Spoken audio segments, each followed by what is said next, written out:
구약성경 839페이지 시편 51편 1절로부터 4절 말씀 제가 봉독하겠습니다.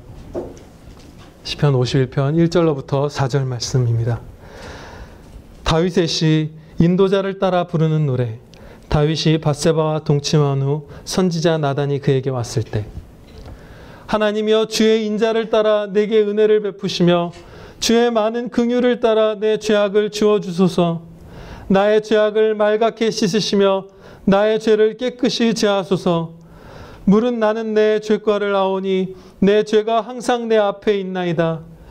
내가 주께만 범죄하여 주의 목전에 악을 행하였사오니 주께서 말씀하실 때에 의로우시다 하고 주께서 심판하실 때에 순전하시다 하리이다.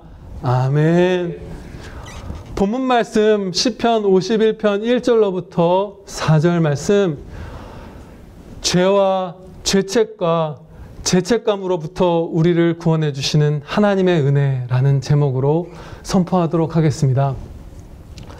이 시편은 다윗이 우리아의 아내 밧세바를 범한 후에 선지자 나단을 통해서 책망을 받고 회개하면서 기록한 그런 시편이에요.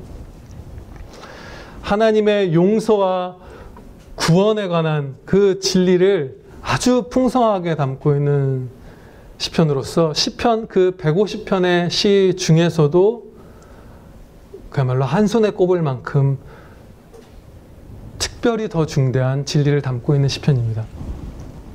봉독한 1절로부터 4절 말씀을 중심으로 해서 이 51편 말씀 전체를 오늘 살펴보도록 하겠습니다. 다윗은 자신의 죄를 아뢰기도 전에 이런 죄가 있습니다 하나님께 말씀드리기도 전에 하나님의 자비와 긍휼과 인자를 구하였어요. 자신의 죄를 정말로 자각하고 참 회개를 하는 그 성도에게는 하나님의 자비하심만 눈에 보일 만큼 그것이 귀하기 때문입니다. 내가 무슨 죄를 지었습니다라는 것을 말하기도 전에, 물론 그렇게 우리가 말하는 참된 회개도 분명히 있죠. 그렇지만 그 이전에 주님의 자비 그것을 붙들었던 것이에요. 죄인인 우리가 의지할 것이 오직 하나님의 자비하신 성품, 그리고 그 성품이 주시는 하나님의 약속뿐이기 때문이에요. 다윗은 자신이 충성했던 일들을 근거로 해서 하나님께 용서해달라고 이렇게 간구하지 않았습니다. 누구보다도 하나님의 말씀에 합하게 살았던 그런 순간들이 많은 다윗이잖아요. 그런데 그것을 토대로 해서 하나님의 용서를 구하지 않았던 것이에요. 근데 우리는 은연중에 그런 잘못을 범하곤 합니다. 내가 이런저런 일들을 이렇게 잘했으니까 아버지 이번에 좀 용서해 주세요, 이렇게 생각하기도 하고, 아니면 내게 이런 잘한 일들이 있으니 이 정도 잘못은 괜찮지 않습니까? 역정을 내기는 그런 마음을 품기도 하죠. 그런데 그것이 전혀 다윗에게는 없었던 것이에요. 그것은 합당치 않습니다. 왜냐하면 우리가 선하게 행했던, 거룩하게 행했던 모든 순간들이 은혜이기 때문이에요. 하나님께서 그 선하고 강한 의지를 주시고 그 사모함 주시고 선한 소원 주셔서 주신 능력 가지고 행한 거기 때문에 이 죄인이 선하게 살았다면 그 순간마다 은혜인 것입니다. 그래서 이렇게 잘 살아왔으니 이번 죄는 좀 눈 감아 주십시오라고 거래하듯 하는 것은 교만이면서 또 거짓인 것이 되는 것이죠. 죄와 죄책과 죄책감, 이 세 가지는 모두 사람에게 아주 치명적인 것들입니다. 하나하나가 우리를 다 이렇게 크게 손상시키는 것들이에요. 이 시편은 하나님께서 우리를 이 세 가지, 이 모든 것으로부터 완전하게 구원해 주신다, 불변하게 반드시 구원해 주신다라는 말씀을 담고 있습니다. 이 세 가지 가운데 죄책감 하나만으로도 사람의 영혼이 무너져 가는 것을 우리가 어렵지 않게 볼 수 있어요. 성경에서도 목격할 수 있고 우리의 삶에서도 주변에서도 얼마든지 목격할 수 있습니다. 언뜻 생각할 때 죄책감이 우리에게 그렇게 자주 크게 공격을 하는가 우리가 생각할 수 있어요. 저도 그런가 이렇게 생각했던 적이 있는데 왜 우리가 그런 착각을 빠지냐면 착각인데요. 우리가 죄나 죄책감이라는 용어를 세상에서는 거의 사용하지를 않아요. 우리가 접하는 상당수의 사람들이 성도 중에서도 물론 그게 낯선 경우도 있겠죠. 그런데 후회라든지 미안함이라든지 이런 단어로 표현하는 어떤 영혼의 상태가 대부분 죄책감입니다. 그러니까 이 죄의 문제에 인간이 시달리는데 그 죄나 죄책 그것을 깊게 자각하지 못해도 죄책감만으로도 우리가 쓰러져요. 예를 들어서 예능 프로그램 중에 웃기려는 목적으로 이렇게 만든 예능 프로그램들이 있잖아요. 아주 그런 방송에서도 갑자기 연예인분들이 막 오열하고 이런 것들을 보신 적 있으시죠? 가끔씩 있어요. 막 눈물을 참지 못해서 그거 왜 울어? 막 이러고 막 주변에서 이런 장면들이 있죠. 그런데 대부분 그때 얘기하는 내용은 자기가 부모님께 무심했는데 이제 돌아가셔서 어쩔 수 없는 상황, 자녀가 커나갈 때 사랑으로 돌보지 못했던 것, 뭐 이런 것들을 후회한다, 미안하다, 한이 남는다 이런 표현으로서 그 죄책감을 갑자기 토로하는 거예요. 그 죄책감만으로도, 죄와 죄책을 떠나서 죄책감만으로도 인간의 영혼이 슬픔과 고통으로 잠식되어 갈 수 있는 것이에요. 이 죄책감은 마귀나 사람이 어떤 누군가를 공격하고 괴롭히고 조종하는 데 자주 이용하는 부분이기도 합니다. 요즘에 유행하는 그 말 중에 뭐 가스라이팅이라는 말이 있잖아요. 이렇게 반복해서 상대방을 이렇게 거짓으로 이렇게 억누르면서 조종하는 거 뭐 이런 것들 많이 나오더라고요. 근데 그 가스라이팅이라는 것에 있어서도 죄책감은 아주 중요한 공격 루트예요. 너 때문에, 당신 때문에 내가 이렇게 됐잖아. 그 얘기를 하면서 상대방의 양심을 움켜쥐고 그 사람을 조종하기 시작하는 거죠. 마귀도 마찬가지입니다. 너 때문에, 너가 그날 그렇게만 안 했어도. 제가 최근에 어떤 유명한 그 드라마 작가분의 인터뷰를 읽었는데 어릴 때 자기가 동생이 있는 남자 작가분인데 동생이 이제 있었는데 사이가 안 좋았대요. 자기가 그냥 막 밖에 나가서 노는 것만 좋아하고 그런 형이었는데 동생은 아직 어린 소년이었고 자기는 고등학생쯤 됐을 때 횡단보도를 이렇게 건너려고 하는데 동생이 뒤에서 형아 부르는 소리를 들었대요. 그런데 그냥 무시하고 건너가 버렸는데 동생이 따라오다가 차에 치워버린 거예요. 근데 그 작가분이 지금 50대 정도가 된 걸로 알고 있는데 아직도 그것으로 신음해요. 그때 내가 왜 그랬을까? 그 죄책감에, 후회감에. 이렇게 죄책감을 스스로 느낄 때나 마귀나 다른 사람이 나를 공격할 때나 우리는 그 죄책감이 발동하기 시작하면 우리의 영혼은 참으로 고통스럽습니다. 슬퍼요. 헤어나올 길이 없을 만큼. 그리고 이렇게 공격당할 때 실제로 죄가 없어서 죄책도 없는 사람이 죄책감을 느끼는 경우도 있습니다. 인간이 연약하기 때문이에요. 너 때문이야. 어떤 식으로든 너 때문에 내가 지금 이런 지경이야. 이런 식으로 공격을 하고 자극을 해 들어오면 아니면 다른 식일 수도 있죠. 계속 거짓으로 마귀가 혹은 인간이 공격을 하면 죄를 짓지 않았는데 그 사람에 대해서 죄책감은 느끼기 시작한 거예요. 혼동이 와서. 예를 들면 뭐 이런 거죠. 무슨 가족 행사가 있어요. 뭐 부모님께 뭐 명절 때 찾아뵈야 되는데 자녀가 직장일 때문에 아니면 뭐 건강이 안 좋아서 못 갔어요. 그런데 부모님이 전화를 끊으면서 막 슬프고 쓸쓸한 목소리를 강조해서 알았어. 막 이렇게 한다고 생각해 보세요. 그래, 뭐 요번에도 못 오는구나. 저번에도 그러지 않았었나? 뭐 이런 식으로 하고 전화를 툭 끊는다고 생각해 보세요. 그럼 이 아들, 딸들은 잘못한 게 하나도 없어요. 죄책이 없어요. 그런데 연약한 이 우리의 영혼은 그때 내게 죄가 있나? 하면서 죄책감을 느끼죠. 그만큼 우리는 죄의 문제에 있어서 연약합니다. 죄가 제일 무서운 것이기 때문에요. 죄의 싹은 사망이라 하나님께서 말씀하셨잖아요. 그렇다면 이제 죄책감이 아니라 죄와 죄책이 주는 고통은 어떠할까요? 양심과 영혼이 밝히 깨어있는 사람들, 그런 성도들은 이 두 가지에 아주 심각하게 절규합니다. 죄 그리고 죄책. 죄의 그 추악한 실체를 보고 통곡하고 또 죄책의 무게를 정말로 합당하게 분간해 나가면서 짓눌리는 거예요. 경건한 성도들, 말씀을 아는 성도들은 그것을 점점 더 주목하게 되죠. 내 죄와 내 죄책. 다윗은 이 시편을 기록하기 전에 나단 선지자를 통해서 경고를 받았어요. 그런데 그때 징벌 3가지를 예고받았습니다. 하나하나가 다 아주 크고 두려운 징계가 있을 거다. 하나님께서 예언의 말씀을 주셨어요. 그 가운데 예를 들어서 첫 번째가 너희 집안에 이제 칼이 끊이지 않을 것이다. 영원토록.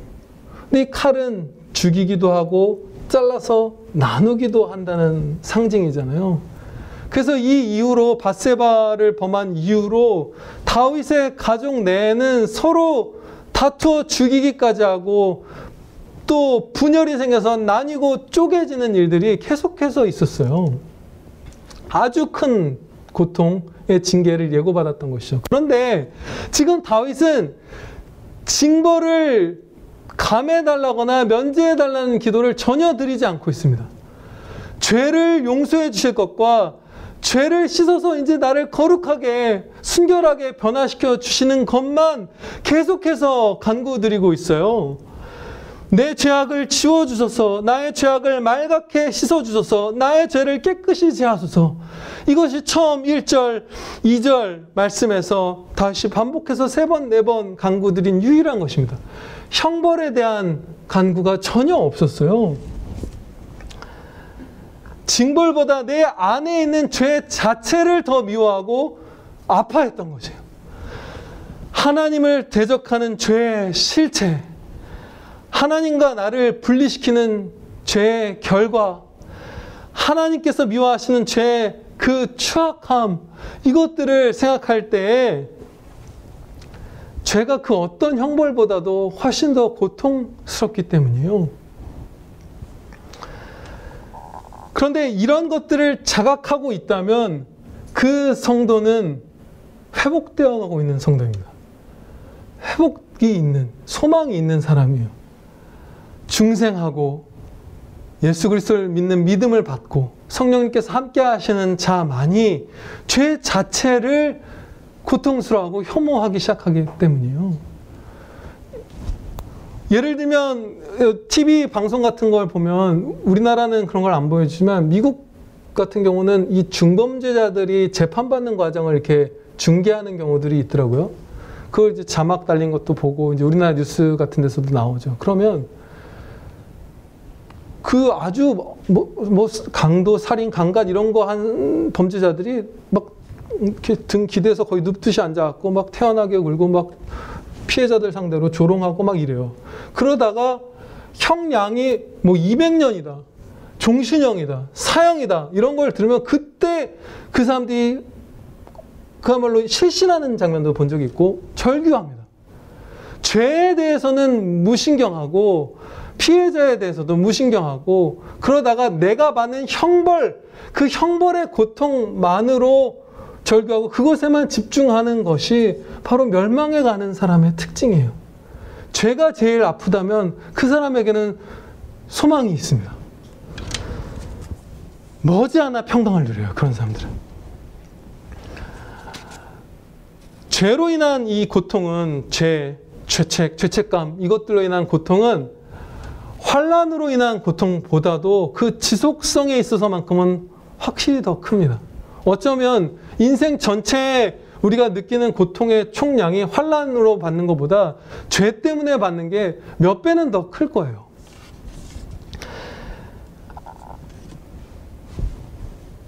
성도들이 모두 다 하나님께서 주시는 시련을 겪죠. 그 가운데 어떤 성도들은 특별히 좀 더 큰 요셉과 같은 그런 시련을 겪기도 해요. 그런데 환난의 고통은 거세게 파도처럼 몰려왔다가 어느새 거두어져 갑니다. 그리고 그 고통은 그 시기에 하나님을 의뢰하고 앞으로도 의지한다면 나를 정금보다도 더 귀하게 예수님의 성품으로 빚어주시는 데에 활용되는 복을 동반한 고통이잖아요. 그런데 죄로 인한 고통은 하나도 빛이 없어요. 그 안에. 그냥 죄로 인한 그 고통은 밀려나가지도 않고 그 죄를 회개하고 죽이고 주님을 닮아가는 그 거룩함으로 채우기 전까지 계속해서 우리를 고통스럽게 하고 하나의 어떤 빛을 사실은 담고 있지 않습니다.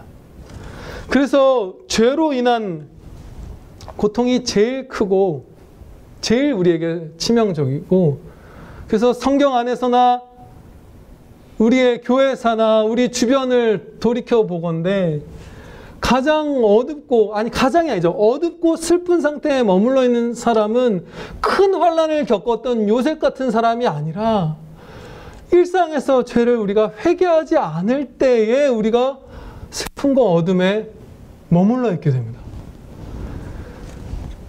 누군가를 죽이거나 하는 다윗과 같은 그런 죄가 아니더라도 우리의 삶에서 각 사람이 갖고 있는 그 죄악들을 계속 끌어안고 살 때에 우리가 큰 환난 당한 사람보다도 더 어두워지는 것이에요.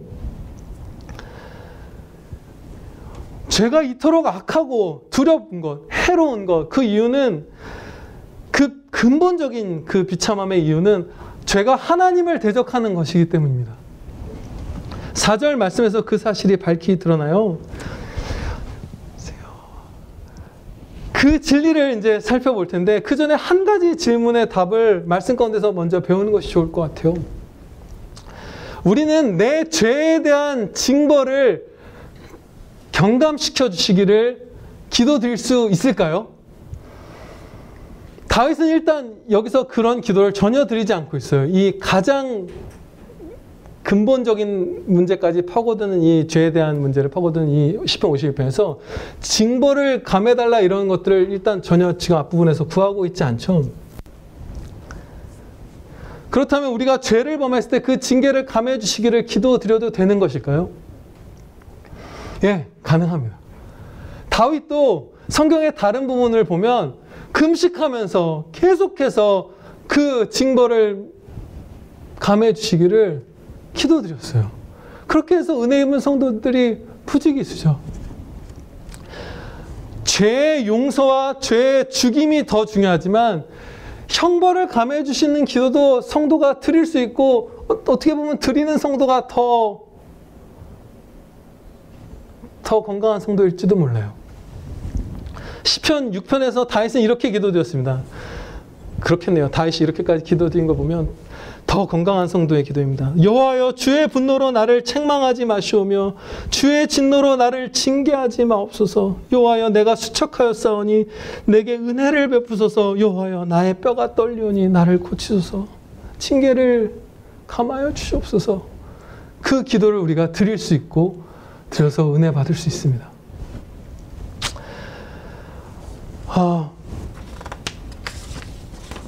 4절 말씀은 자칫 오해하기 쉬워요. 왜냐하면 내가 주께만 범죄하였습니다 라고 고백하고 있기 때문이에요. 주께 혹은 주께도가 아니라 주께만이라고 다윗이 하는 부분에서 성경을 이렇게 경외함으로 읽지 않거나 너무 모르거나 하는 그런 성도들, 뭐 여러 가지 이런 성도들은 그런, 혹은 불신자분들도 마찬가지죠. 여기서 어떻게 지금 다윗이 밧세바와 우리아에게는 잘못한 게 없다고 하는 것이냐? 이런 생각들에 사로잡힐 수 있어요. 이게 도대체 무슨 말이냐? 이 고백은 결단코 다윗 자신이 우리아와 밧세바에게 죄를 범한 적이 없다라고 말하는 것이 아닙니다. 아주 강조적인 표현을 써서 하나님을 거스르는 것이 죄의 본질이다 라고 고백하고 있는 것이에요. 그것이 제가 깨달은 죄의 본질입니다. 이것은 아주 강조적인 표현으로 나타낸 것뿐이에요. 오히려 다윗은 우리아와 밧세바에 대해서 중한 그 죄의식을 느꼈습니다. 크게 죄책감을 느끼고 죄스러워했어요. 그분들을 대상으로. 그것을 우리가 확신할 수 있는 것은 다윗이 나단 선지자를 통해서 이 죄를 회개하기 시작하게 되었는데, 하나님께서 나단 선지자를 통해서 다윗에게 주신 말씀이 단 하나도 하나님에 대한 말씀이 없었어요. 나단 선지자가 비유를 통해서 다윗을 일깨웠는데 그 비유의 내용 전체가 우리아와 밧세바가 당한 그 비참함이, 그 죄악이 얼마나 큰가, 그것을 나타내는 비유였어요. 그것만 나타내는 것이었어요. 그러니까 다윗이 이 하나님께만 범죄했습니다라고까지 그 죄의 본질을 강조해서 표현하는 데까지 오는 과정이 오히려 먼저 이 밧세바와 우리아라는 자신의 피해자에 대한 말할 수 없는 죄책감과 그 고통을 절감하고 나서 하나님께 대한 범죄를 깨닫는 데까지 나아갔던 것이에요. 오히려 더 깨달은 것이죠.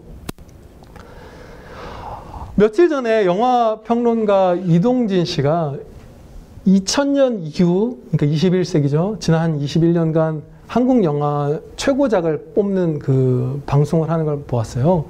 근데 1위를 그 밀양이라는 영화를 꼽더라고요.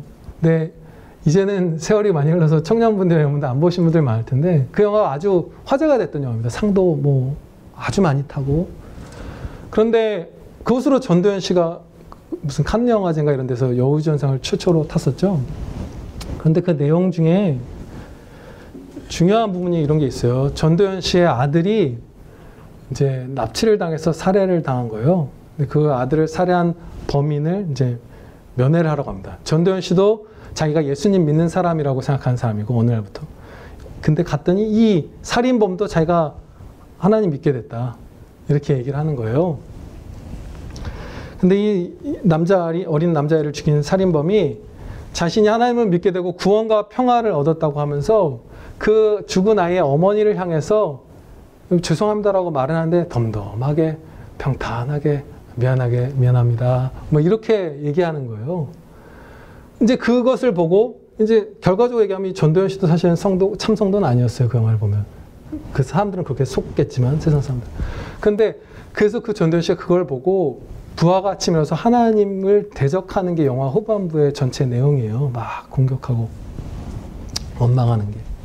그러면 그 살인범은 나는 하나님께 회개했고 구원받았고 용서받았습니다, 그래서 평안합니다라고 덤덤하게 그 죽인 아이의 어머니를 대했던 그 살인범은 정말로 구원을 받은 자일까요? 아니에요. 성도가 아니에요. 참성도가. 자신이 참성도라고 착각할진 몰라도, 주여 주여 부를진 몰라도 내가 너를 모른다 하는 그 부류, 예수님께서 말씀하신 그 부류에 속하는 사람이에요. 왜냐하면 첫째로 성경 전체가 가해자에게 그 반대로 행하라고 가르쳐 주세요.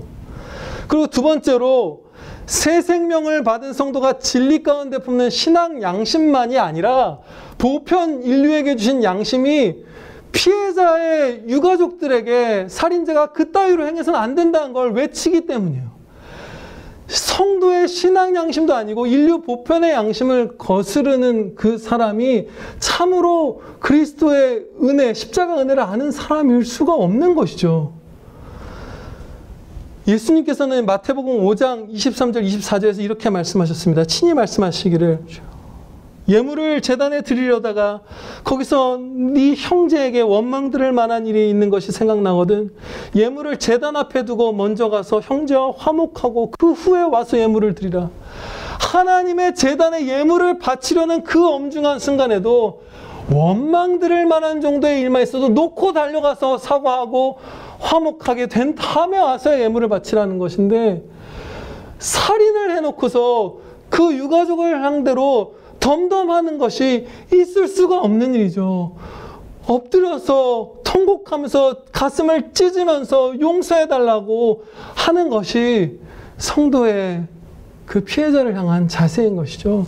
그래서 이 4절 말씀은 내가 주께만 범죄하였나이다 라고 말하지만 다윗 개인의 경험도 이것이 우리아와 밧세바에 대해 죄가 없다고 다시 말하는 게 아니라고 증거하고 성경 전체가 그것이 아니다 라고 증거합니다. 그러나 동시에 죄의 본질은 우리가 범죄한 제1당사자, 어떻게 보면 유일한 진정한 궁극적인 당사자는 하나님이시다라는 것을 또한 가르쳐 주세요.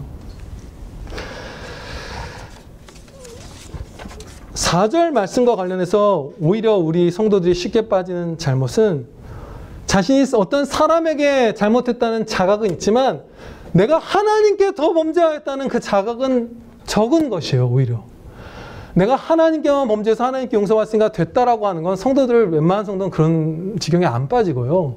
반대인 거죠. 내가 이 사람한테 잘못한 건 자꾸 생각이 나는데 동시에 내가 무슨 내 아들에게 강포하게 했거나 뭐 했으면 그것이 하나님께 내가 반역한 것이고 하나님을 대적한 것이고 맞서 하나님과 싸운 것이라는 그 자각이 부족할 때가 너무나 많습니다. 모든 죄의 핵심은 우리가 하나님께 범죄하였다는 것이에요. 하나님의 세상에서 하나님의 피조물인 우리가 하나님의 법을 거슬러서 하나님께 반역하고 하나님의 이름을 모욕하며 우리를 위해 독생자를 십자가에 내어주실 만큼 우리를 사랑하신 하나님보다 죄를 더 사랑하며 하나님의 약속들을 불신하며 경홀히 여기며 말씀을 하나님이 주셨고 하나님의 것인 우리의 영혼과 육신을 가지고 하나님이 보시는 임재하신 그 눈앞에서 범한 것이 바로 우리의 죄의 실체예요. 그래서 주께만 범죄하였나이다 라고 말할 수 없이 오해할 만큼의 강조된 표현을 했어야만 하는 것이에요. 하나님이 우리가 죄를 범한 당사자이시기 때문에. 주께만 범죄하였다는 말씀에 이어서 다윗은 이렇게 고백했습니다. 주께서 말씀하실 때 의로우시다 하고 주께서 심판하실 때 순전하시다 하리이다. 이것은 하나님께서 내게 어떤 징계를 내리시든지 어떤 심판을 내리시든지 뭐라고 말씀하시든지 하나님은 의로우시고 선하십니다. 네, 그것을 고백한 것이에요. 하나님께서 무엇을 내게 내리시든지. 그런데 동시에 다윗은 완전한 소망을 갖고 있었어요. 하나님께서는 택하신 자녀를 결코 버리지 않고 메시아 주 예수 그리스도를 통해서 전적인 은혜로 구원해 주실 것을 이 다윗은 알고 있었기 때문에 다윗은 그것을 분명히 성경을 보면 알고 있었잖아요. 그래서 소망을 갖고 이렇게 아뢰었습니다. 8절 말씀입니다. 내게 즐겁고 기쁜 소리를 들려주이사 주께서 꺾으신 뼈들도 즐거워하게 하소서. 아주 엄청난 확신에 찬 사람이죠. 그야말로 바닥까지 내려갔으나 그래도 회복시켜 주실 것을 확신했던 것이에요. 용서해 주실 것을. 죄와 죄책과 죄책감에서 구원해 주실 것이다 라는 것을 알았던 것이에요. 14절 말씀입니다. 하나님이여 나의 구원의 하나님이여 피 흘린 죄에서 나를 건지소서. 내 혀가 주의 의를 높이 노래하리이다. 완전히 하나님을 신뢰하면서 나의 구원의 하나님이여 라고 다시 하나님을 불렀어요. 하나님이여 나의 구원의 하나님이여. 우리도 아니고 나의 구원의 하나님이여. 그 다음에 이어서 아주 놀라운 말을 다윗이 했습니다. 내 혀가 주의 의를 높이 노래하리이다. 하나님의 자비를, 긍휼을, 은혜를 노래하리이다 라고 나와야 할 것 같잖아요. 위치가. 의면 멸망당해야 하는 거잖아요. 원래는 죄인이. 근데 여기서 최종적으로 이 기쁨에 차서 의를 노래하겠다고 하는 것이에요. 다윗이 범한 죄는 상황을 돌이키는 것이 불가능한 죄였어요. 우리아를 죽게 하였잖아요. 뭔가 그 상황을 어느 정도 호전시키고 회복시킬 수 있는 여지가 아예 없는 죄였어요. 성도이자 충직한 부하이기도 했던 우리아를 죽였죠. 분명히 다윗은 이 자신이 범한 죄의 그 무게와 상황을 잘 알고 있었습니다. 그래서 이렇게 말하죠. 피 흘린 죄에서 나를 건지소서. 돌이킬 수 없는 죄, 사람을 피 흘려 죽인 그 죄를 지었습니다라는 걸 절감하고 있었어요. 어느 정도라도 돌이킬 수도 없고 피해자에게 용서도 구할 수 없는 그런 죄였어요. 그런 죄를 의로우신 하나님께서 용서하시는 것이 가나요, 여러분? 하나님은 의로우시다면 죄를 회복시킬 수도 없고 그 피해자에게 어떤 상황을 용서도 구할 수 없는 그런 죄를 하나님께서 용서해 주시는 게 그런 죄를 범한 사람을 하나님께서 과연 의롭다고 말씀할 수 있을까요? 우리아는 죽었고 전혀 회복될 수 없고 다윗에게 사과 한마디도 들을 수 없는데 하나님께서 다윗을 용서해 주시는데 그것을 의롭다 우리가 찬양 드릴 수 있는 것일까요? 다른 사람은 몰라도 피해를 입은 우리아 같은 그 당사자만큼은 어쩌면 하나님께서 다윗을 용서해 주시는 것을 의롭지 않으십니다라고 항변할 수 있는 것은 아닐까요? 불의한 재판장, 왜 그렇게 굽게 판단하십니까? 이렇게 말씀할 수 있지 않을까요? 어쩌면 누구라도 우리아라도 하나님의 용서가 완전히 의롭다고 고백할 수밖에 없습니다. 왜냐하면요, 하나님이신 예수 그리스도께서 다윗 대신 피 흘려 죽어주셨기 때문이에요. 다윗보다 무한히 더 존귀하신 하나님이신 예수 그리스도께서 그의 죄값을 죽음으로써 치러주셨기 때문에 하나님께서는 아무리 죄인을 용서해 주셔도, 돌이킬 수 없는 죄를 범한 죄인을 용서해 주셔도 의로우십니다. 예, 하나도 하나님의 의가 손상되지 않아요. 그리고 이 그리스도로 말미암는 그리스도께서 대속하신 이 구원, 이 용서, 이것을 받은 자, 그것을 진짜로 받아 누리며 아는 자만이 이웃과 형제를 정말로 용서할 수 있습니다. 아까 말씀드렸던 그 밀양이라는 영화에서 전도연 씨가 그 살인자를 용서하지 못한 이유는 그 살인자의 태도 때문이 아니에요. 본질적으로는. 전도연 씨 본인이 주 예수 그리스도의 십자가 은혜를 전혀 몰랐기 때문이에요. 알았다면 이 사람이 아무리 지금 부족하게 개판을 쳐도 주님께서 이 사람의 죄값을 치러주셨기 때문에 주님의 마음으로 이 사람을, 주님의 죄사함을 나도 받은 자로서 심지어 이 사람을 용서할 수 있어요. 그래서 그 영화를 보면 또 세상 사람들은 대부분 공감하기를, 용서라는 것이 진정 가능하긴 한 것인가 인간에게, 이런 질문들을 던지거든요. 그것이 나올 수밖에 없는 것이에요. 진짜 용서는 의와 자비가 공존하는, 어느 쪽도 손상받지 않는 이 무한한 죄값에 대한 용서는 그리스도의 십자가에서만 성취될 수 있기 때문이에요. 그것을 받고 믿고 아는 자만이 용서가 실제한다는 사실을 경험적으로나 성령님의 증거를 통해서 알고 따라 행할 수 있는 것입니다. 사람은 우리의 죄를 계속해서 용서하지 않을 수도 있어요.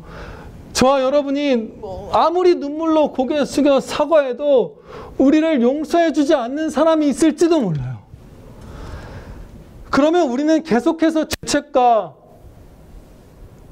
그 죄책감에 신음해야 할까요? 여러분이 잘못한 거예요, 누군가에게.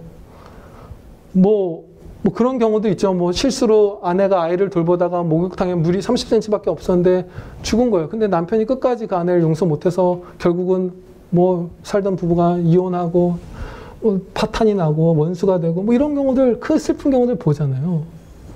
끝까지 내 죄를 어떤 사람이 용서해 주지 않을 때에도 우리가 죄와 죄책과 죄책감으로부터 벗어나는 것이 합당한가요? 네, 합당합니다. 합당해요. 사람은 상하고 통해하는 우리의 마음을 멸시할지 몰라도 죄를 범한 제일 당사자, 죄의 범함을 어떻게 보면 당하셨다는 표현이 조심스럽지만 다른 단어가 생각나니까 안 나니까 쓸게요. 죄를 우리에게 당하신, 우리의 대적함을 당하신 제1당사자이신 하나님께서는, 입법자이시며 심판자이시며 통치자이신 하나님께서는 상하고 통회하는 심령을 멸시하지 않고 용서해 주시기 때문입니다. 17절 말씀이에요. 하나님께서 구하시는 제사는 상한 심령이라 하나님이여 상하고 통회하는 마음을 주께서 멸시하지 아니하시리이다. 아멘. 그리고 하나님께서는 우리의 마음을 멸시하지 않고 우리의 죄값을 우리보다 무한히 귀한 예수 그리스도의 보혈로 치르셨기 때문에 그 어떤 사람이 우리를 끝까지 용서하지 않더라도 우리가 하나님 앞에 회개하고 그 사람에게 정말로 화목하고자 하는 노력을 충분히 했고 사과를 하고 했다면 우리는 자유할 수 있습니다. 우리는 자유할 수 있어요. 우리가 주 예수 그리스도를 의지해서 그 무한의 값없는 은혜에 의지해서 하나님 앞으로 나아갈 때 사람을 이 땅에서 가장 상하게 하는 죄와 죄책과 죄책감으로부터 완전히 구원받을 수 있습니다. 기도드리시겠습니다. 하나님 아버지, 저희에게 죄가 주홍처럼 많으나 주 예수 그리스도의 십자가 보혈로 다 씻어주실 것을 확신하옵나이다. 저희가 참으로 애통해하며 상한 심령으로 엎드려 회개하는 자들 다 되게 하여 주시옵소서.